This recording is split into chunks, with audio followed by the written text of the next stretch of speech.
आज दिल्ली मुंबई एक्सप्रेसवे का निरीक्षण करेंगे सीएम। ये बड़ी जानकारी आपको दे रहे हैं। दिल्ली से सीधे सड़क मार्ग के जरिए निरीक्षण करेंगे।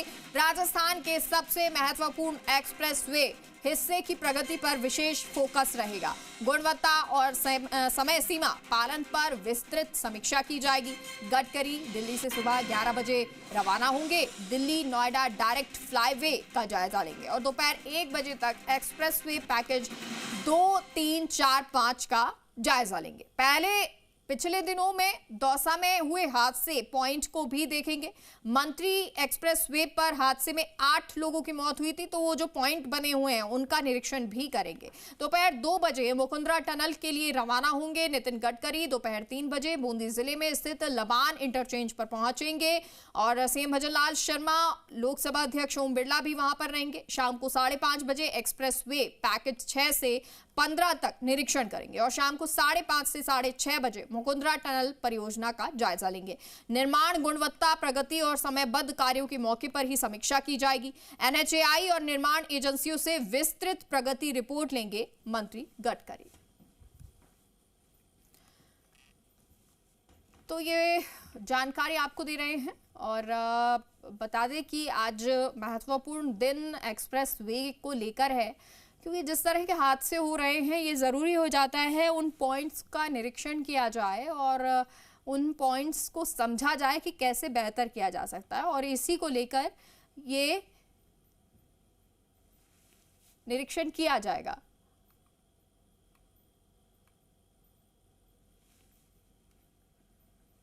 तो आज दिल्ली मुंबई एक्सप्रेसवे का निरीक्षण करेंगे। दिल्ली से सीधे सड़क मार्ग के जरिए निरीक्षण करेंगे। राजस्थान के सबसे महत्वपूर्ण एक्सप्रेसवे हिस्से की प्रगति पर विशेष फोकस रहेगा। गुणवत्ता और समय सीमा पालन पर विस्तृत समीक्षा की जाएगी। गडकरी दिल्ली से सुबह 11 बजे रवाना होंगे, यानी कि अब से कुछ ही समय बाद गडकरी रवाना हो जाएंगे। दिल्ली नोएडा डायरेक्ट फ्लाईवे का जायजा लेंगे। दोपहर 1 बजे तक एक्सप्रेसवे पैकेज 2, 3, 4, 5 यानी 2, 3, 4, 5 का जायजा लेंगे।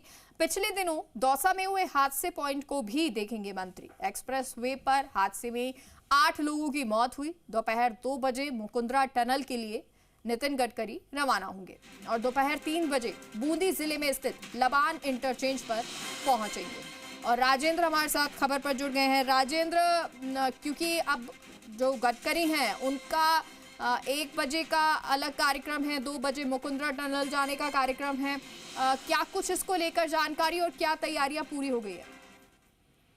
देखिए, अगर इसकी बात की जाए तो केंद्रीय मंत्री नितिन गडकरी और मुख्यमंत्री भजनलाल, राजस्थान प्रदेश के जो मुख्यमंत्री हैं वो, और लोकसभा अध्यक्ष ओम बिरला आज इस कार्यक्रम में शामिल होंगे। शामिल होने के साथ साथ ही आज हाड़ौती को कई सौगातें भी यहाँ पर मिलने वाली है। अगर मुकुंदरा टनल की बात की जाए तो ये tunnel Delhi Mumbai national highway को जोड़ती है। इसको बनने में काफी समय लगा है और आज इसका विधिवत उद्घाटन भी यहाँ पर होना है। मगर जिस तरह से एनएचएआई की बात की जाए तो एनएचएआई के द्वारा जितना घटिया निर्माण यहाँ पर एक्सप्रेसवे में करवाया गया है, कोटा से लबान तक इस तरह का घटिया निर्माण कराया गया है जिसमें कई बार पेच वर्क हो चुके हैं। और आज फिर जब केंद्रीय मंत्री सड़क मार्ग से कोटा तक यहाँ पर पहुंचेंगे और पहुंचने के बाद में उस पूरे मार्ग को देखेंगे तो उसके लिए एनएचएआई आनन फानन में फिर पेच वर्क करा रहा है। मगर जब दूसरी तरफ की हमने तस्वीर देखी तो तस्वीर बिल्कुल अलग थी, क्योंकि जिस मार्ग से वो गुजरेंगे उसको तो दुरुस्त किया जा रहा है, मगर जहां से आम आदमी गुजर रहा है उस मार्ग पर अभी तक भी एनएचएआई का कोई ध्यान नहीं है। अगर बात की जाए यहाँ की तो अब तक यहाँ पर दर्जनों एक्सीडेंट हो चुके हैं। आज सुबह भी यहाँ पर एक आदमी का दुर्घटना में मृत्यु हो गई है जो दिल्ली का निवासी था, उज्जैन महाकाल के दर्शन करके लौट रहा था। 15 लोगों की ये पूरी जो ट्रेवलिंग बस थी वो भरी हुई थी, उसके अंदर यहाँ पर ट्रोला घुस जाता है अनियंत्रित होकर और उसके बाद में आनन फानन में सुल्तानपुर थाना पुलिस मौके पर पहुंचती है। मगर फिलहाल ये बात जरूर कही जा सकती है कि कोटा को एक बड़ी सौगात जरूर मिलने वाली है, मगर उन उदासीन अधिकारियों की लापरवाही यहाँ पर छुपाने का कार्य भी लगातार जारी है कि कहीं न कहीं नितिन गडकरी जब कोटा पहुंचे तो किसी अधिकारी पर बड़ी गाज नहीं गिर जाए। सबसे बड़ा सवाल ये उठता है जब एक्सप्रेस वे का निर्माण अभी फिलहाल ही हुआ है, जिसकी शुरुआत भी विधिवत रूप से पूरी तरह नहीं हुई है, उसमें इतनी बार खड्डे हो जाना, इतनी बार पेचवर्क हो जाना, यह कहीं ना कहीं घटिया निर्माण को दर्शाता है। आज ही राजस्थान का मुख्य लक्ष्य ये भी रहेगा कि क्योंकि दर्जनों लोगों की जब मौत हो गई है, तो जी राजस्थान एक सामाजिक सरोकार निभाते हुए केंद्रीय मंत्री नितिन गडकरी को ये पूरी दास्तान यहाँ पर सुनाएगा।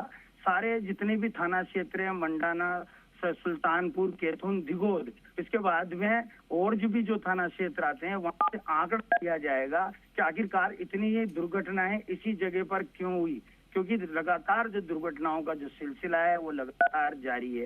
एक्सप्रेस वे बन के तैयार हो चुका है, पर उसमें कितनी घटिया सामग्री का उपयोग। भी हमारे साथ जुड़ गए हैं, राजेंद्र बने रहिए। दौसा से लक्ष्मी जुड़ गए हैं। लक्ष्मी, जैसा कि अभी राजेंद्र बता रहे थे कि तमाम वो जो जगह हैं उनका निरीक्षण करेंगे, लेकिन जिन जगह से आम लोग निकलने वाले हैं, जहां से समस्याएं हैं, उस जगह तक नितिन गडकरी नहीं पहुंच रहे हैं, जैसा अधिकारियों ने या जिस तरह की व्यवस्था की गई है। अगर ये पूरा हिस्सा जो राजस्थान के हिस्से में आता है एक्सप्रेसवे का, आज जब नितिन गडकरी पहुंचेंगे वहां पर किस तरह की तैयारी की गई है? देखिए, जो केंद्रीय भूतल परिवहन मंत्री नितिन गडकरी, वो दिल्ली से 11 बजे रवाना होने का उनका कार्यक्रम है। दिल्ली से रवाना होकर जो दिल्ली मुंबई एक्सप्रेस वे है, उसका वो पूरी तरीके से आज दिन भर निरीक्षण करेंगे। दिल्ली से अलवर जिले से होते हुए पिनान पहुंचेंगे, पिनान पे वहां निरीक्षण करेंगे। पिनान के बाद में वो दौसा जिले में प्रवेश करेंगे और उसके बाद में जो हाल ही में सड़क हादसा हुआ था, जिसमें ट्रेलर और बस की भिड़ंत में आग लगने के बाद में 6 लोग जिंदा जल गए थे, जिनमें 2 लोग चोट लगने से मौत हो गई थी। कुल 8 लोगों की मौत हुई थी। तो ऐसे में संभावना व्यक्त की जा रही है कि जो गडकरी है उस पॉइंट का भी निरीक्षण करेंगे जिस जगह पे हादसा हुआ था। आपको बता दें कि जो अलवर का पिनान जो इंटरचेंज है, पिनान से लेकर जो लालसोट, दौसा जिले में लालसोट में बड़का पाड़ा जो इंटरचेंज है, इस एरिया में लगातार आए दिन दिल्ली मुंबई एक्सप्रेस वे पर सड़क हादसे होते नजर आ रहे हैं। कई बार गाड़ियां अनियंत्रित होकर पलटी खाती है, तो या कई बार आपस में टकराने के बाद में हादसे होते हैं। तकनीशियन जो इंजीनियर है, उनका मानना है कि इसमें अंडोलेंस यानी जंप है इस एक्सप्रेस वे में, जिसके चलते आए दिन हादसे होते हैं। थोड़ा सा भी अगर चालक चूकता है तो वो गाड़ी अनियंत्रित होकर पलटी खा जाती है। अभी फिलहाल जो स्लीपर बस का हादसा हुआ था, उसमें हादसे की वजह क्या रही ये तो अभी तक साफ नहीं, लेकिन माना यह जा रहा था कि जो 0 पॉइंट था, जिस 0 पॉइंट पर टर्न करना था और जो जयपुर के लिए रोड निकल रहा था, उस रोड पर ये एक्सीडेंट हुआ। कहीं ना कहीं इंडिकेशन प्रॉपर नहीं था, तो शायद ट्रेलर चालक को वो दिखाई नहीं दिया और गफलत में ये हादसा हुआ। फिलहाल जो गडकरी है, उसके दौरे को लेकर जो NHAI के अधिकारी है वो चुस्त दुरुस्त यहाँ नजर आ रहे हैं। लगातार जो NHAI के अधिकारी है वो एक्सप्रेस वे का खुद भी निरीक्षण कर रहे हैं, ताकि वो कमी गडकरी के आने से पहले ठीक की जा सके। लेकिन बड़ा सवाल ये कि एक्सप्रेस वे जिस दिन निर्माण हुआ था और जिस दिन इसका उद्घाटन किया गया था, उस दिन नितिन गडकरी ने ये दावा किया था कि जो एक्सप्रेस वे है वो बिल्कुल महफूज है और अब हादसों से लोगों को निजात मिलेगी। लेकिन हम देख रहे हैं कि लगातार जो एक्सप्रेस वे जब से शुरू हुआ है, तो यहाँ बड़ी तादाद में हादसे अब तक हो चुके हैं। अगर हम दौसा जिले से अंदर होकर गुजर रहे एक्सप्रेस वे की बात करें तो करीब दर्जनों लोग अब तक यहाँ मौत का शिकार हो चुके हैं, दर्जनों लोग घायल हो चुके हैं। हादसे की वजह क्या रही ये लोग अभी तक कोई साफ नहीं कर पाया। पुलिस है वो जांच पड़ताल करती, लेकिन प्रॉपर जो इंडिकेशन है वो अभी तक जो हाईवे एक्सप्रेस वे को लेकर वो सामने नहीं आया। आखिर वजह क्या रही कि लगातार जो एक्सप्रेस वे पर इतने बड़े हादसे हो रहे हैं, जिस एक्सप्रेस वे को बिल्कुल पूरी तरह महफूज माना जा रहा था और बड़ा टोल लोगों द्वारा चुकाया जाता, उसके बावजूद भी लोग हादसे का शिकार हुए। क्या वजह है? अब जो नितिन गडकरी संभवतः है, जो NHAI के अधिकारी है, जो इंजीनियर है, वो उनके साथ में इस दौरे में रहेंगे और जो भी रोड की जो खामी है उन्हें लगातार वो दूर। पिछले दिनों एक सोशल मीडिया पर एक वीडियो भी वायरल हुआ था, जिसके अंदर कई जगह से जो एक्सप्रेस वे रोड है वो खराबी की जानकारी है वो सोशल मीडिया पे वीडियो के जरिए लोगों ने दी थी। तो क्या बताया, वो वीडियो भी हो सकता है गडकरी के पास पहुंचा और उसको लेकर भी गडकरी सख्त हुए और इस एक्सप्रेस वे को ठीक करने का उन्होंने बीड़ा उठाया और लगातार वो इसका आज दिन भर वो दौरा करेंगे। दिल्ली से लेकर कोटा रतलाम तक का उनका दौरा है। जी मेगा। अच्छा, ये जो पूरा कोटा रतलाम तक का पूरा रास्ता जो है दिल्ली से लेके एक्सप्रेस वे का, वो कितनी दूर का है और कितने ऐसे पॉइंट हैं जहां खतरा रहता है, यानी दुर्घटनाएं हुई हैं अभी बहुत ज्यादा, या एक तरह से ब्लैक पॉइंट कहते हैं उनको? देखिए, दौसा जिले के अगर हम ब्लैक पॉइंट की बात करें तो जो धनावड़ का रेस्ट एरिया है उससे आगे और बांदीकुई क्षेत्र में जो 1-2 जगह है वहां पे ब्लैक पॉइंट है। साथ ही जो लालसोट क्षेत्र है बड़कापाड़ा के आसपास का, वहां भी ब्लैक पॉइंट है जहां पर लगातार हादसे होते हैं। कुछ 2-3-4 जगह ऐसी है जहां पर लगातार हादसे अक्सर यहाँ होते हैं। आखिर वजह क्या है, ये NHAI के जो इंजीनियर है उन्होंने भी इस बात को नहीं पकड़ा और ना ही ठीक करने की कोशिश की, क्योंकि लगातार हादसे में अनायास लोग काल का ग्रास बन रहे हैं। आज जो नितिन गडकरी का दौरा वो देर रात्रि तक जारी रहेगा। रतलाम में करीब वो 10:30 बजे रात्रि में पहुंचेंगे और करीब ये 500-600 किलोमीटर का जो एरिया है उसका वो पूरी तरह से निरीक्षण करेंगे, क्योंकि काफी लंबे समय से पहले जब उद्घाटन हुआ था इस एक्सप्रेसवे का, तब नितिन गडकरी PM मोदी के साथ में उन्होंने निरीक्षण किया था। उसके बाद में अब पहली बार ऐसा होगा कि 2023 में इसे एक्सप्रेसवे का उद्घाटन किया गया था और आज फिर से गडकरी करीब 2.5 से 3 साल बाद आज इस एक्सप्रेसवे का एक बार फिर निरीक्षण करेंगे। लगातार जो हादसे हैं या रोड खराबी की जो शिकायत उन तक पहुंची है, उसके बाद में उन्होंने एक निर्णय लिया है और वो खुद NHAI के जो इंजीनियर है, तकनीशियन है, उनको साथ लेकर इस एक्सप्रेसवे का दौरा करेंगे, ताकि जो भी जहाँ कमियां हैं, जो खामियां हैं, जो उन्हें ठीक किया सके और लोग अनायास काल का ग्रास नहीं बन सके। बिल्कुल। और राजेंद्र का रुख करते हैं। लक्ष्मी, आप बने रहिएगा। राजेंद्र, मुकुंदरा टाइगर हिल्स भी जाएंगे, टनल का निरीक्षण करना है, CM भी मौजूद रहेंगे, लोकसभा अध्यक्ष भी मौजूद रहेंगे, उसको लेकर क्या जानकारी है? और एक ये सवाल भी कि जो ब्लैक पॉइंट का हम जिक्र कर रहे हैं, इस पूरे रास्ते में जो कोटा से गुजरता है उसमें कितने ब्लैक पॉइंट हैं और उस पर कितना काम किया गया है?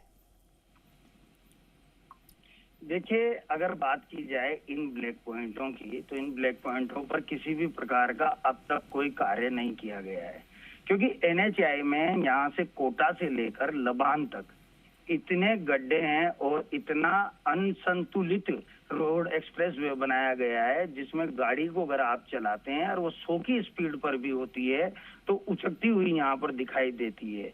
तो ये जरूर कहा जा सकता है कि जिस तरह से यहाँ पर घटिया निर्माण, मैंने ये जो जगह है वो खुद अपनी आंखों से देखी है, मैंने खुद पर इस पर विजिट की है। देर रात को मैंने पूरी गाड़ी 100 की स्पीड पर यहाँ पर चलाई है। जिस तरह का निर्माण यहाँ पर हुआ है वो वास्तव में घटिया है।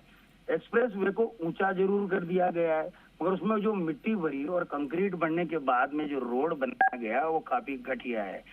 आज की अभी जैसे मेरे सहयोगी लक्ष्मी बता रहे थे कि 2023 में इसका उद्घाटन हुआ और उद्घाटन होने के बाद नितिन गडकरी ने कहा था कि दिल्ली से मुंबई जाना अब इतना आसान हो जाएगा और लोगों को सुलभ सुविधा मिलेगी यातायात की, और इससे जब एक्सप्रेसवे बनेगा तो अच्छी तरह से जो इंडस्ट्रियां हैं वो यहाँ पर उत्पन्न होगी, बड़े जो उद्योग हैं वो यहाँ पर लगेंगे। मगर इस एक्सप्रेसवे से आशाएं बहुत थी, मगर ये आशाएं कहीं ना कहीं टूटती हुई जा रही है, क्योंकि आज सुबह ही एक दर्दनाक मौत मैंने खुद ने अपनी आंखों से देखी है। मोर्चरी में उसका शव यहाँ पर पड़ा हुआ है।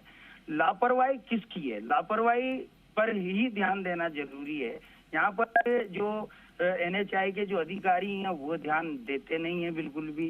एक्सीडेंट हो जाता है तो यूं के मीडिया उनको फोन करके कहता है तो वो यूं कहते हैं कि सुबह सुबह हमारे पास इतना टाइम नहीं होता है कि हम आपके सवालों का जवाब दे सके। ये जो सार्वजनिक निर्माण विभाग में पदस्थापित है और अभी NHAI में लगे हुए हैं, ये संदीप अग्रवाल का बयान है।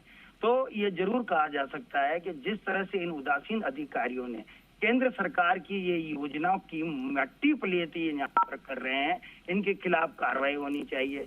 और मेरा सबसे बड़ी बात ये है, जब दर्जनों जानें चली जाती है तो उन दर्जनों जानों का जिम्मेदार आखिर कौन है? ठीक है, आज उद्घाटन होगा, टनल शुरू होगी, इसके बाद भी तो कहीं ना कहीं इन अधिकारियों की जिम्मेदारी बनती है कि इस जिम्मेदारी का ये निर्वाह करें, क्योंकि देश का कोई भी नागरिक भरोसे पर उस एक्सप्रेस वे पर चढ़ता है जो देश के लोगों की गाड़ी ही नितिन गडकरी पहुंचेंगे, निरीक्षण होगा, तस्वीरें भी आपको दिखाएंगे, लगातार अपडेट आपसे लेते रहेंगे। राजेंद्र और लक्ष्मी, आप दोनों का बहुत बहुत शुक्रिया तमाम जानकारी के लिए।